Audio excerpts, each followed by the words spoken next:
So many big stories to get through, but let's start with today's front pages. The weekend. Rachel Reeves, I can't rule out tax rises in 2026. The Chancellor says that she can't rule out future tax increases and warns the world is incredibly volatile at the moment. It would be wrong to start writing future budgets. No, Rachel from accounts. The world is not volatile at the moment. There's no pandemic. There are no fresh wars.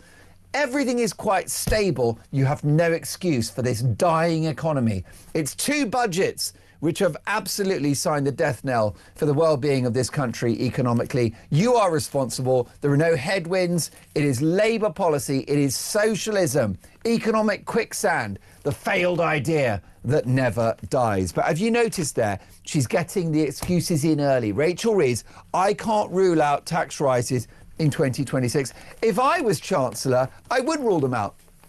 I would say next year, 2026, there will be no tax rises. In fact, I'm going to cut taxes because that grows the economy. It's economics 101, folks. It is the most basic rule of economics that if you lower taxes, the economy will grow. How would I pay for it? I would cut the welfare state. I would cut. Austerity 2.0. Do me a favour, it'll be austerity on acid. Sadly, I'm not in charge, not yet. Daily Express. Advances in emergency operations cut patients' recovery time and free up beds. Picture this. It is Christmas morning. The turkey is in the oven. The children are tearing through wrapping paper. And you are feeling rather smug because you made the switch to a shiny new electric car to save the planet. But wait, there is a phantom passenger in the back seat. And her name is Rachel Reeves. While you were driving home for Christmas, humbugging your way through the M25 traffic, the Chancellor was busy installed a digital meter on your festive spirit. Every mile you drove to see Granny in Glasgow or Uncle Bob in Birmingham was effectively a micro-donation to the Treasury's welfare bonanza. It is the political equivalent of finding a lump of coal in your stocking, but the coal is taxable and you have to pay for the delivery. We are talking about the absolute shredding of Rachel Reeves on live television after her paper mile scheme was exposed as a £189 million raid on the Great British Christmas. It is fast, it is expensive, and it has turned the festive getaway into a fiscal getaway for the government. Quick favour, if you're loving this, hit that subscribe button. Over 92% of viewers haven't yet. It's free, takes a second and means the world to us. Thanks if you did. Now back to the show. The £189 million festive shakedown. Let us look at the cold, hard, festive numbers. According to the automotive experts at QuickFit, UK drivers collectively travel a staggering 6.3 billion miles over the Christmas period. That is an average of 169 miles per person, enough to get you from London to the middle of the Peak District, or at least halfway through a queue at a motorway service station. Under the new Labour plan, which introduces a 3p per mile charge for electric vehicles starting in April 2028, those 6.3 billion miles translate into a £189 million windfall for the Treasury. It is a relatable analogy. The government is like that one friend who offers to split the petrol money but then insists on charging you for the wear and tear on their trainers. Rachel Reeves is essentially telling the British public that driving home for Christmas is no longer just a classic Chris Rea song, it is a revenue stream. The irony is thicker than a Christmas pudding. After years of being told to ditch petrol and go green to save money, motorists are being punished for doing exactly what they were told. The reward for being an early adopter of electric tech? A bill that lands right on top of your Christmas dinner. The timing of this announcement has been described as tone-deaf and cynical. Shadow Transport Secretary Richard Holden didn't hold back, accusing Reeves of stuffing drivers' stockings with yet another tax. He pointed out that while families are trying to juggle childcare and rising costs, the government is ramming through a half-baked scheme that makes seeing your family a luxury item. It is a suspenseful moment for the UK driver. Every mile on the odometer is now a countdown to a tax bill, and the festive season has officially become the most expensive time of the year to be a responsible citizen. Daily Mail. Reeves ruins Christmas. Rachel Reeves was accused of ruining Christmas for retailers as her budget drives shoppers away from the high streets. Customers scarred by the Chancellor's 30 billion quid tax raid are keeping their purse strings tight, according to new figures. After Black Friday sales at the end of November were surprisingly shunned, shops say that December has been disastrous, with the bleak outlook stretching into January. She's killed the economy, guys. Rachel Reeves has destroyed the British economy. We've still got inflation. We've got massive debt. The debt's as high as it ever was, the cost of it as well, much more than Liz Truss's mini budget. Would you bring back Liz Truss? 03444991000. Would you bring back Liz Truss? I would have Liz Truss back in a heartbeat, because she tried to do the right thing. She didn't do it well. It was a very, very poorly executed budget. The U-turn that nobody missed. Do you remember September? It feels like a lifetime ago in politics, but just a few months back, ministers were explicitly stating that the government had no plans to introduce road pricing. It is the classic Westminster dance. We have no plans to do it until we actually do it. The U-turn was so sharp it probably would have triggered a pay-per-mile surcharge of its own. Rachel Reeves has now confirmed that from April 2028, battery electric cars will be charged 3p per mile, with plug-in hybrids catching a 1.5p per mile discount. The justification from Downing Street is that electric vehicles contribute to congestion and wear and tear, but don't pay fuel duty. It is a logical argument, sure, but it ignores the fact that the government spent billions in subsidies to get people into these cars in the first place. It is like a restaurant giving you a free appetizer just to charge you a $50 cutlery fee once you have finished your main course. Motorists feel hoodwinked. They were sold a dream of low-cost, green travel, only to find themselves being used as a cash machine to plug a $20 billion hole in the public finances. What makes this even more sloppy, according to the opposition, is the way it is being implemented. Instead of a sophisticated digital system, drivers may have to estimate their annual mileage and pay an upfront levy to the DVLA. Imagine trying to guess how many times you will have to drive to the hospital, the shops or the school gates over the next year and then being taxed on your best guess. It is a bureaucratic nightmare waiting to happen, and it has left the Chancellor looking like she is making it up as she goes along, all while the British public picks up the tab. The welfare bonanza and the working class raid. The political fallout from this has been explosive. Richard Holden didn't just stop at calling the plan half-baked. He linked it directly to Labour's spending priorities, calling it a raid on working people to pay for their welfare bonanza. It is a punchy one-liner that strikes at the heart of the current political divide. The Conservatives are painting a picture of a government that is obsessed with big spending and is happy to squeeze the middle class to fund its ideological projects.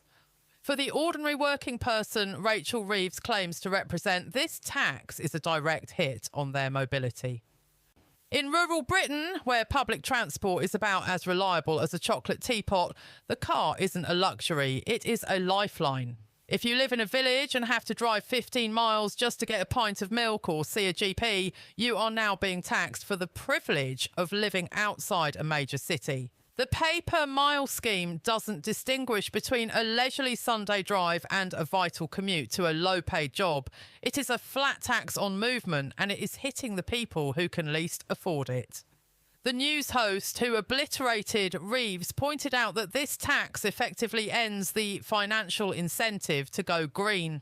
If the cost of running an EV starts to creep up toward the cost of a petrol car thanks to 20% VAT on public charging and now a 3p per mile surcharge, why would anyone bother with the hassle of charging cables and range anxiety? The government is essentially gambling with the UK's EV market just as it was starting to find its feet.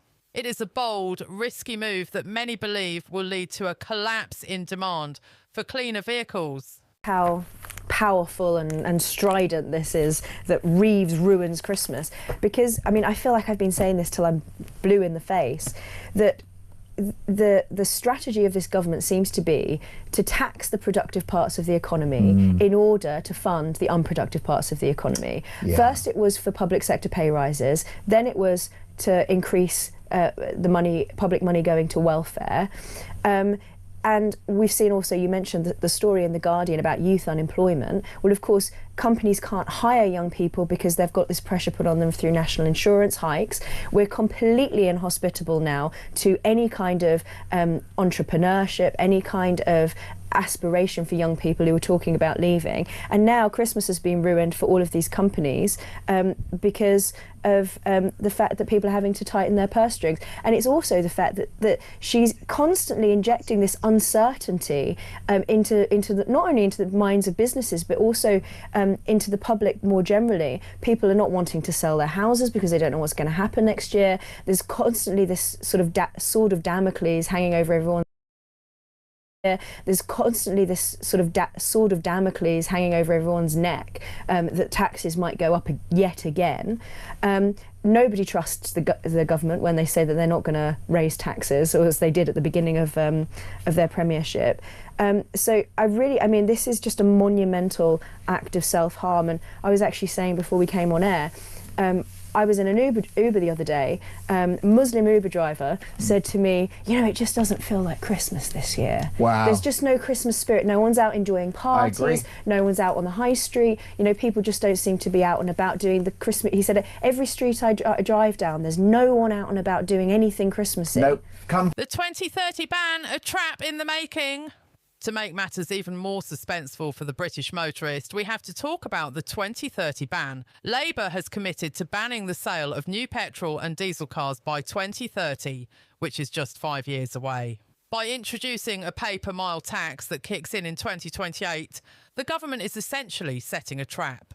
They are forcing everyone toward electric vehicles through legislation and then waiting at the finish line with a tax bill that will only grow as more people are forced to switch. It is a pincer movement on the British public. On one side, you have the ZEV mandate forcing manufacturers to sell more electric cars, and on the other, you have a chancellor who has just discovered that electric cars are a goldmine for tax revenue. By the time 2030 rolls around, there will be no escape. You won't be able to buy a new petrol car to avoid the mileage charge, and you won't be able to drive your electric car without paying 3p a mile for the pleasure. The OBR, the Office for Budget Responsibility, has even admitted that this new charge is likely to reduce demand for electric cars. It is a staggering admission. The government's own watchdog is saying that its tax policy is actively working against its environmental policy. It is like a doctor prescribing you medicine and then charging you a swallowing fee that is so high you decide to just stay sick. This inherent contradiction is exactly what the news host used to dismantle Reeves's argument on live TV. How can you claim to be backing the transition while simultaneously making it more expensive to transition? The simple workaround or a bureaucratic disaster? Rachel Reeves has defended the plan as a fairer system for all drivers, but the details suggest anything but fairness. The simple workaround of self-reporting mileage to the DVLA is a recipe for fraud and confusion. Will people be honest about how far they drive? Will there be mileage inspectors turning up at your door to check your odometer? The lack of clarity is creating a sense of rushed, sloppy policy making that has become a hallmark of the current administration. Furthermore, the tax is set to increase every year with inflation, CPI, so that 3p you are paying today will be 4p, 5p or 6p by the time your car is a few years old. It is a forever tax that will only ever go up. For the millions of people who took out long-term finance deals on electric cars based on the promise of low running costs, this is a massive breach of trust. They have been sold a bill of goods, and the Chancellor has just rewritten the contract after the ink has dried. The broken windows of British transport policy are becoming increasingly apparent. We have record high rail fares, a crumbling bus network, and now a tax on driving that targets the very people who have no other choice but to use their cars. Rachel Reeves's vision for the roads looks less like a modern infrastructure plan and more like a medieval toll road system, where the gatekeeper demands a silver coin every time you want to cross a bridge. Except now the bridge is your own driveway, and the gatekeeper is a treasury computer. The conclusion of very taxing Christmas. As we head into the new year, the paper milestorm is only going to get louder. With the consultation on the scheme open until March 2026, the British public has a chance to voice their anger, but if the current mood in Downing Street is anything to go by, the Chancellor is absolutely staying the course. The Christmas raid is just the beginning. By 2028, every festive trip, every school run, and every commute will be a taxable event. Rachel Reeves might think she has found a fair way to plug the fuel duty gap, but she has instead created a political lightning rod that has unified drivers, the opposition, and even environmental groups in their criticism. Being obliterated on live TV is one thing, but being obliterated at the ballot box by millions of ordinary working people who just want to see their family at Christmas is quite another. The British Report will be here to track every mile of this disaster. Thank you for watching. Good day.